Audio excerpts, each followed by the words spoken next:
Preussen is back! Preussen moved to a new map on Monday evening. It was the usual kind of start, with every player initially trying to capture 4 beginner bases. Taking control of the center is certainly a legitimate approach. Others focus on helicopter bases, ports, or the railway. The early bird catches the worm. It is much easier to be the first to occupy strategically important positions than to make them from other players later at considerable cost. The development clearly shows that Preussen got off to a fairly good start, even though its opponents had far more home bases on the map. However, they often became bogged down in small snipe attacks instead of capturing bases in a focused manner. By Tuesday morning, the map was already fairly crowded. The northeast emerged as Preussen's main area of focus. Soon the point was reached where closing the gaps in its territory became more important than randomly adding new bases. While Preussen established itself well in the north, the many bases in the south were left unprotected. Preussen was positioned between 2 alliances, a smaller alliance in the north and the much larger Phoenix alliance in the south. While Preussen attacked in the north, Phoenix attacked us in the south. The player under attack had invested all his military points in trains, leaving his isolated bases along the river to fend for themselves. Naturally, losing such a well-developed helicopter base was painful for CAPATAT. Capturing the base in the north, however, was helpful. But no sooner had this helicopter base fallen than Phoenix attacked another nearby base. This one also belonged to CAPATAT, and under the circumstances was almost impossible to defend. We could only watch as he lost another base. Losses like these are bitter for the player concerned. After the first base was lost, his energy supply collapsed. After the second, he lost a large number of military points, leaving him virtually unable to act. And that wasn't all. Shortly afterwards, Phoenix attacked a third CAPATAT base, all 3 strung out like pearls on a necklace along the river. With this third base, both energy and military points were lost. CAPATAT could now do almost nothing, because without energy, no resources are produced, and without military points, no units can be produced. Phoenix then also captured one of Rooster 9's port bases. Because it was close to another base, it had only been possible to upgrade it to level 2, so it presented no real obstacle. When CAPATAT's port base also fell after midnight, he had already mentally withdrawn from the battle. That was unfortunate, because Preussen thereby lost a player who had initially been highly active. It was all the more bitter because Phoenix already had twice as many accounts as Preussen. It was time for Preussen to fight back against Phoenix, because by now it was clear that Phoenix would be the main opponent on this map. Where Preussen's territory bordered Phoenix territory, an enemy base was selected, enough groups were assembled for an attack, and the strike was launched. Phoenix was caught off guard. The area in front of the base was quickly cleared, and a look around shows just how much Preussen had committed to capturing it. Phoenix certainly had a considerable amount of defensive strength nearby, but Preussen was prepared for that and attacked it forcefully. The battle featured almost every type of unit in the game, often in large numbers. Neither side gave an inch. The losses were substantial. The battle swung back and forth repeatedly. At times, it looked as though Preussen had gained the upper hand.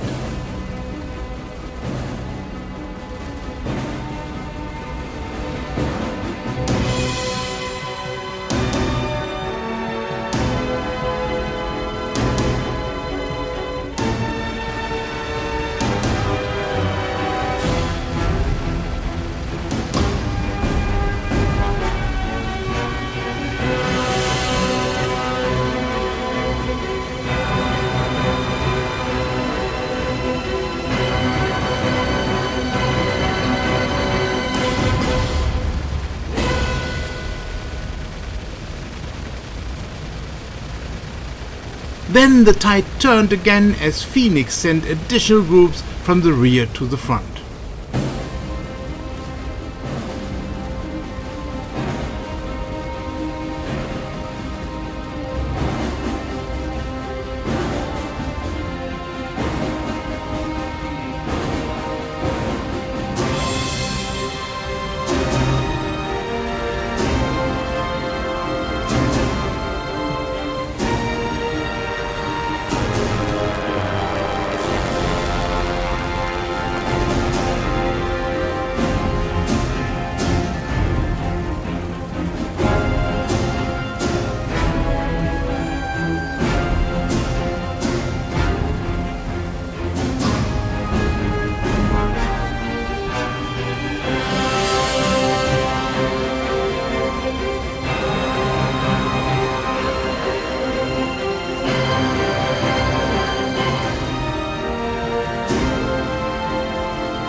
This happened time and again.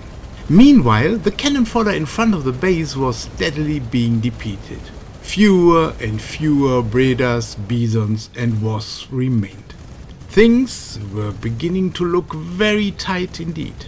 But then Protenimos still had a secret weapon. A group of Sturmtiger SP6. They can hold out for a surprisingly long time in front of a heavily damaged base. This gave PREUSSEN some breathing room to bring additional groups forward from the rear and reinforce the attack. The initial turmoil with dozens of groups on both sides gradually developed into a much clearer situation. Would PREUSSEN's remaining base attack units be enough?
Phoenix kept pulling something new out of the hat, such as Junkers. With so little cannon fodder left in front of the base, every additional loss hurt twice as much. Alongside the attack on the base, the battle therefore turned into a hunt for the Junkers, which repeatedly fled the scene only to reappear later.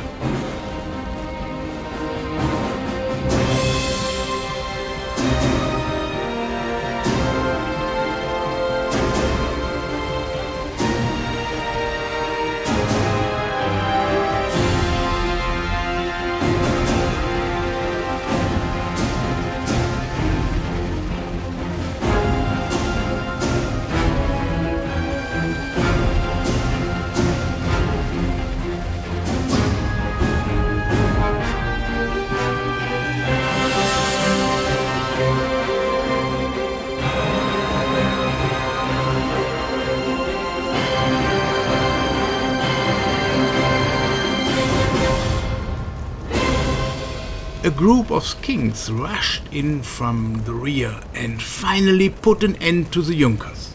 Even then, however, the battle had not yet been won. The base had already been worn down considerably, but only a few Bisons and SP6 were still firing. That made the situation precarious. Many a base attack has failed just short of its objective.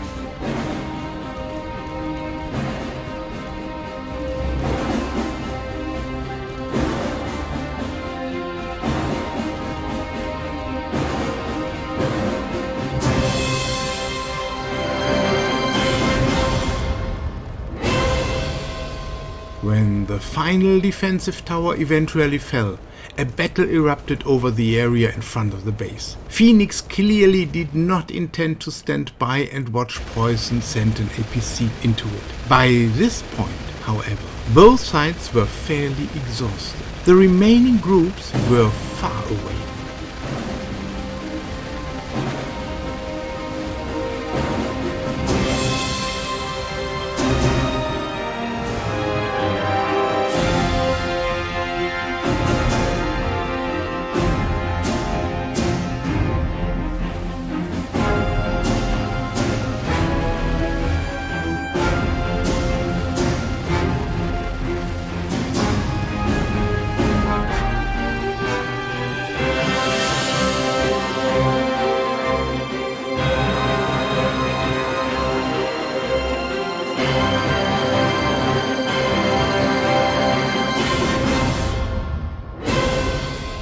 Protenimos finally captured the base and began upgrading it at increased speed.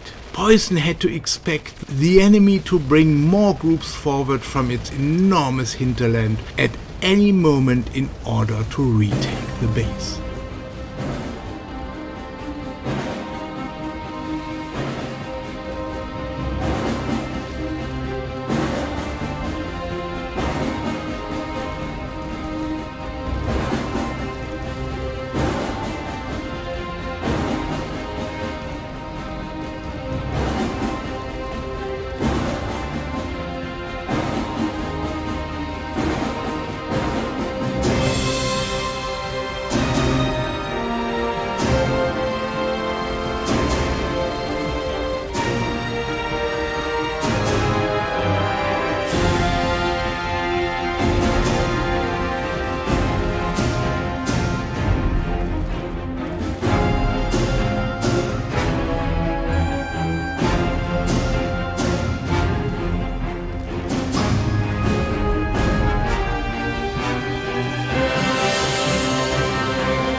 base had only 20 defensive towers when Phoenix launched its counterattack. Preussen was clearly spent. It was only the second day on a new map. Naturally, the highways were not yet open. The battle could only be fought with what was produced on the map. Preussen therefore had very little left with which to resist the attack. I will simply let this play out here. With no real resistance, however, the remainder of the battle for the base is not particularly exciting. The evening showed that the revived Preussen alliance simply still has too few genuinely active players. Whether its small core will ultimately be able to hold its own on this map will become clear over the next few days. For now, the motto of the evening is easy come, easy go.